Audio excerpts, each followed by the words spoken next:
মরাটা তোমার জিম্মায় রইল। ওটা ডাকের ধারে পড়েছিল, মুখ দেখে মনে হচ্ছিল কেউ মেরে ফেলে গেছে। কাছে গিয়ে দেখি ঠান্ডা বরফ হয়ে গেছে। অবশ্য এমন ঠান্ডায় পড়ে থাকলেও জ্যান্ত মানুষও জমে যায়। কিছু ভৌতিক, প্রেম, রোমাঞ্চকর গল্প দিয়ে সাজানো আমাদের অডিও শো ডায়েরির পাতায় পাতায়। আজ শুনবেন রবার্ট আর্থারের লেখা ভৌতিক ছোট গল্প রিপোর্টার। রবার্ট আর্থার জুনিয়র জন্মগ্রহণ করেন 10ই নভেম্বর 1909 সালে। তিনি পেশায় ছিলেন একজন আমেরিকান লেখক এবং অপরাধ কল্পকাহিনী ও অনুমানমূলক কল্পকাহিনীর সম্পাদক, যিনি দ্য মিস্টিরিয়াস ট্রাভেলার রেডিও সিরিজের সাথে তার কাজের জন্য এবং তরুণ প্রাপ্তবয়স্কদের উপন্যাসের একটি সিরিজ দ্য 3 ইনভেস্টিগেটর্স লেখার জন্য পরিচিত। আজকের গল্পটি নেওয়া হয়েছে সিলেকশন পাবলিকেশনের বিশ্বের শ্রেষ্ঠ ভূতের গল্প বইটি থেকে। বব হেন্ডারসনের চরিত্রে সৌম্যজিৎ, বার মালিক ও মর্গ্যানের চরিত্রে মৃণাল, কিট ও ব্র্যাডলির চরিত্রে আমি সায়ক। সমগ্র গল্প পাঠ ও গল্পের সূত্রধর আমি সায়ক। শুরু হচ্ছে আজকের গল্প, রবার্ট আর্থারের লেখা রিপোর্টার।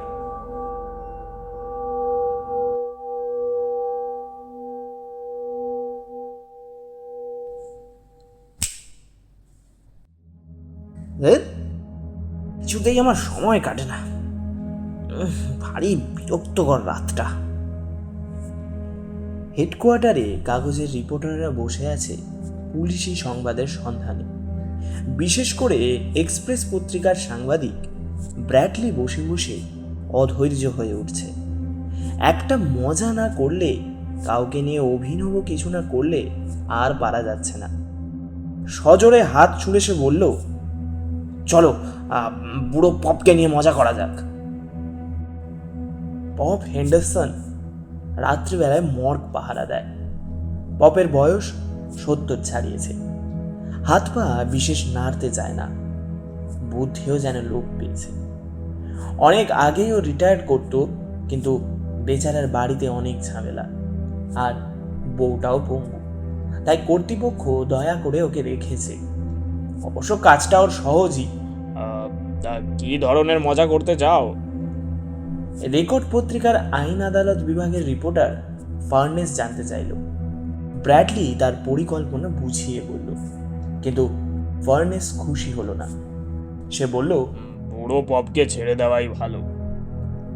ক্রনিকালের রিপোর্টার মর্গানেরও তাই মত, কিন্তু ছটফটে ব্র্যাডলি কিছু না করে থাকতে পারে না।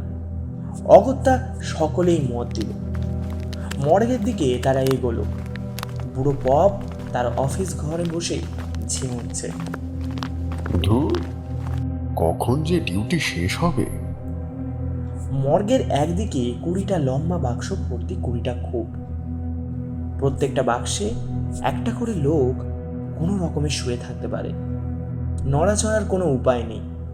অবশ্য ওখানে যারা থাকে তারা কেউই নড়াচড়া করে না।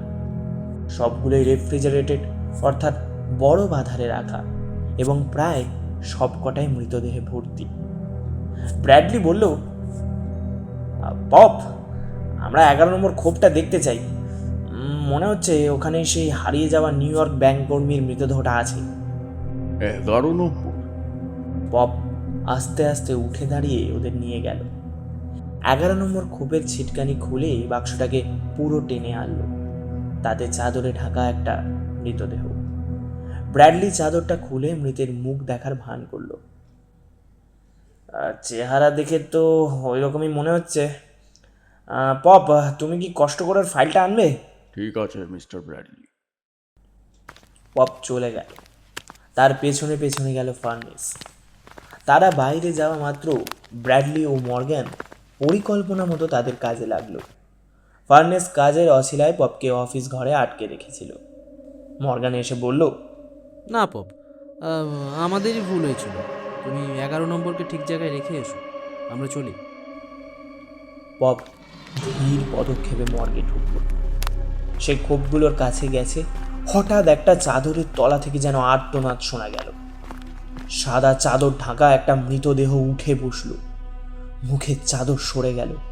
অল্প আলোয় বৃদ্ধ স্থবির পপ বুঝতে পারল না ওটা ব্র্যাডলির মূর্তি। আমি আমি আমি কোথায়? শুষ্ক শূন্য গলায় ব্র্যাডলি বলল, তোমরা তোমরা তোমরা আমাকে নিয়ে কি করেছো? বিস্মিত বিমূঢ় পপ থমকে দাঁড়িয়ে, ব্র্যাডলির আঙুল তার দিকে উঁচিয়ে আছে। তুমি তুমি আমাকে কি করেছো? তুমি তুমি আমায় খুন করতে চেয়েছো? ব্যাপারটা খুব স্থূল জড়বুদ্ধি পপের পক্ষে মারাত্মক। তার পা যেন আটকে গেছে, নিঃশ্বাস নিতে কষ্ট হচ্ছে। পরক্ষণেই সে উন্মত্তের মতো ছুটল। হায় ভগবান, ও বেঁচে উঠেছে, পপ চেঁচাচ্ছে। ও বেঁচে উঠেছে, ও বেঁচে উঠেছে, বেঁচে উঠেছে, ও বেঁচে পপ তার পক্ষে অস্বাভাবিক দ্রুত গতিতে ছুটছে ডিউটিরত পুলিশ সার্জেন্টের কাছে। ব্র্যাডলি 12 নম্বর খোপ থেকে বেরিয়ে এলো। হাসতে হাসতে চলল প্রেস রুমের দিকে, বন্ধুদের কাছে। যদিও তার বন্ধুরা পপকে নিয়ে এরকম ঠাট্টায় মোটেই খুশি নয়। পপ আসছে খিটখিটে বদমেজাজি সার্জেন্টকে নিয়ে। পপের উত্তেজিত কণ্ঠস্বর শোনা যাচ্ছে। সত্যি বলছি মরাটা উঠে বসলো, আমার দিকে যে কথা বললো। তারা মর্গে ঢুকলো, বেরোলো কিছুক্ষণ পর। সার্জেন্ট ক্রুদ্ধ, সে পপকে যাচ্ছে তাই গালাগালি দিচ্ছে। রিপোর্টারদের সামনে দিয়ে যাওয়ার সময় সে জ্বলন্ত চোখে তাকালো। বেচারা পপ আরও হতবুদ্ধি, আরও মন্থর। ব্র্যাডলির ওপর বিরক্ত হয়ে চলে গেল মর্গান আর ফার্নেস। ব্র্যাডলি একা বসে সিগারেট টানছে। আর যারা ঠাট্টা পছন্দ করে না তাদের আমি দু চোখে দেখতে পারি না।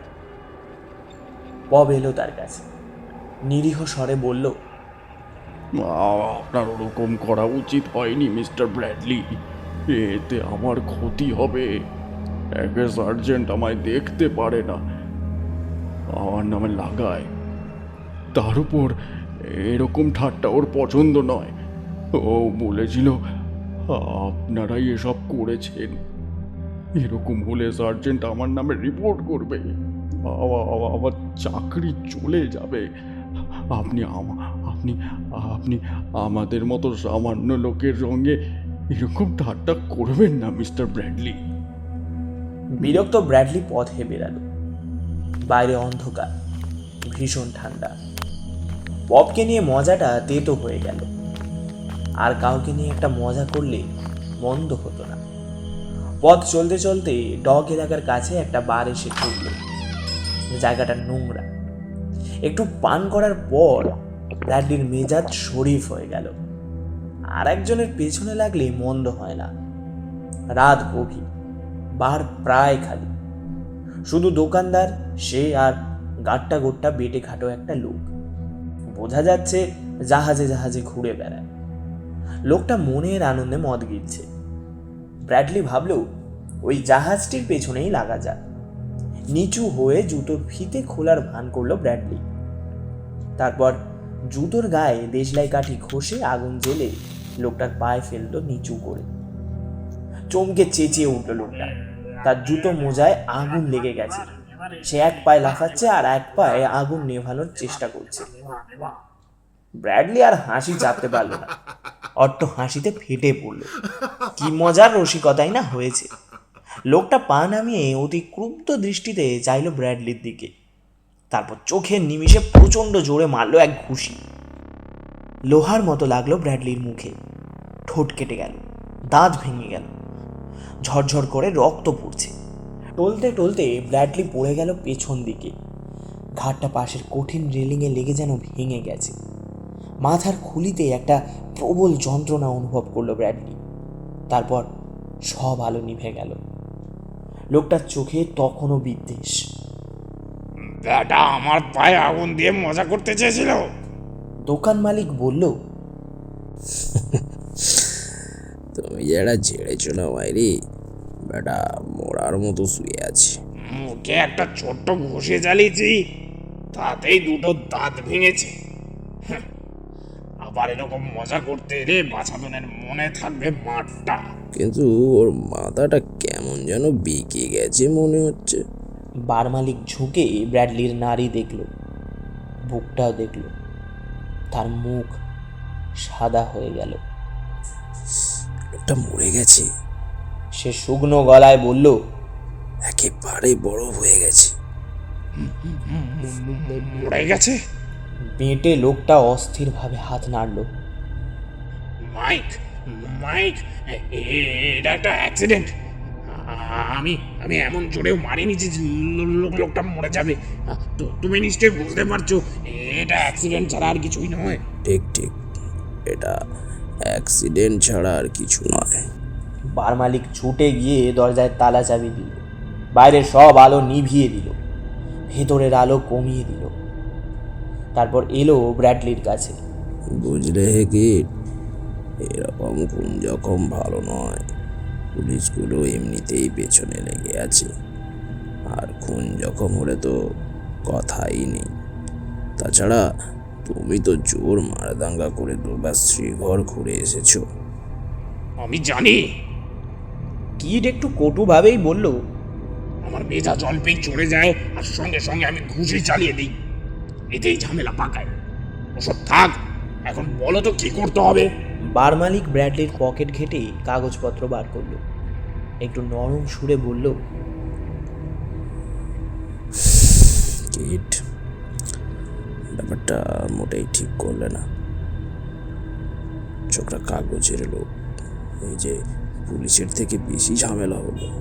কাগজের লোক এরকম বদমাইশি করছিল? কিট খেপে গিয়ে বলল, আমার একটা ঘুষি খেয়ে গাড় ভেঙে পড়ে আছে। মহা বিপদ ঘটলো। আর ভেবো না, আমার মাথায় একটা মতলব এসেছে। ওকে ধরে ডকের কাছে নিয়ে গিয়ে নিচে ফেলে দেব। মাইক ব্র্যাডলির পকেট হাতড়ে কাগজপত্র সব কিছুই বার করল। ঘরের আলো নিভিয়ে আস্তে আস্তে পেছনের দরজা খুলল। সামনেই অন্ধকার নোংরা নির্জন পথটা সোজা চলে গেছে। দুজনে ব্র্যাডলিকে মাঝখানে রেখে জড়িয়ে ধরে হাঁটবার ভঙ্গিতে নিয়ে চলল, যেন ও বেহেড মাতাল হয়ে গেছে। অন্ধকার নির্জন পথে ওরা আস্তে আস্তে এগোল। চারপাশ নিঃশব্দ, নির্জন, থমথমে। তারপর ঝপ করে একটা শব্দ। ব্র্যাডলির চেতনা ফিরে এলো হঠাৎ। নিঝুম আচ্ছন্ন হয়ে আছে সে। পাশ ফেরার চেষ্টা করলো, কিন্তু পারল না। তার শরীর অবশ, মাংসপেশিগুলো অনড় হয়ে আছে। তার কোনো যন্ত্রণা বোধ নেই, কোনো অনুভূতি নেই। কিছুতেই বুঝতে পারছে না সে কোথায় শুয়ে আছে। তার মনে পড়ল, পড়ে যাওয়ার সময় তার ঘাড়ে আঘাত লেগেছিল।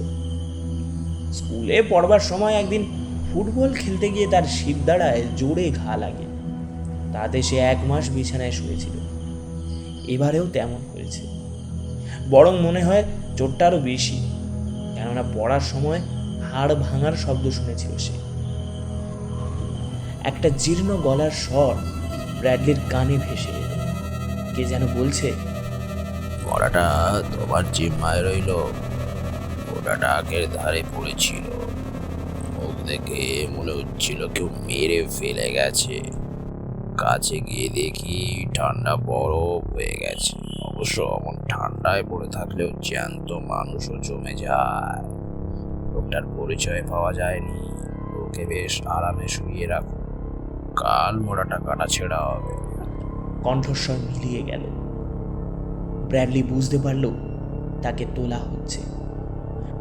ব্র্যাডলির ঘাড়ের ব্যথা হঠাৎ মিলিয়ে গেল। সে চোখ মেলল। সম্পূর্ণ চেতনা না থাকলেও বুঝলো কোথায় এসেছে। সে আস্তে আস্তে ডাকল, পপ, পপ। বুড়ো পপ শুনতে পায়নি। সে ব্র্যাডলির হাত পা সোজা করে দিচ্ছে। মরার খোপে একে ঢোকাতে হবে। ব্র্যাডলির ডাকে হতবুদ্ধি পপ থমকে দাঁড়ালো। তার চোখে মুখে অস্বস্তির চিহ্ন। ব্র্যাডলি আপ্রাণ প্রয়াসে বলল, পপ, পপ, আমি আমি আমি ব্র্যাডলি। এখনো বেঁচে আছি। যাও যাও যাও, তুমি তুমি ডাক্তার ডেকে আনো। বব হেন্ডারসন চমকে তাকাল, ব্র্যাডলির ওপর ঝুঁকে পড়ল। স্থবির জড়ানো কণ্ঠে বলল, মিস্টার ব্র্যাডলি, আমি আপনাকে চিনতে পারিনি। আপনার মুখ ফুলে ঢোল হয়ে গিয়েছে।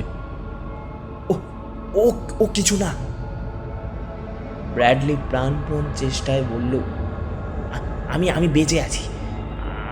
আমাকে এখান থেকে বার করো এক্ষুনি। এক্ষুনি একটা ডাক্তার ডাকতে হবে। বব হেন্ডারসন ইতস্তত করছে, বুঝতে পারছে না কি করবে। একটু আগে মিস্টার ব্র্যাডলি তাকে এভাবেই ঠকিয়েছিল। একটা সাদা চাদর হাতে নিয়ে এসে বলল, মিস্টার ব্র্যাডলি, আপনাকে আগেই বলেছি আর কি করবেন না। একবার যা করেছেন যথেষ্ট। এক রাত্রিরে দুবার এরকম করবেন না। সে ব্র্যাডলির শরীরটা মরা ঢাকা সাদা চাদর দিয়ে ঢেকে দিল। আর একবার বোকা বললে সার্জেন্ট রবার্টস আমাকে কিছুতেই ছাড়বে না। না মিস্টার ব্র্যাডলি, এক রাতে দুবার ওরকম ঠাট্টা মোটেই ভালো না। সে আস্তে আস্তে বাক্সটাকে ভেতরে ঢুকিয়ে 12 নম্বর খোপটার মুখ ভালো করে রেখে দিল। তারপর মর্গের দরজা বন্ধ করে বাইরে বেরিয়ে এলো। অফিসে বসে বসে ছিনছে বব। কখন ডিউটি শেষ হবে?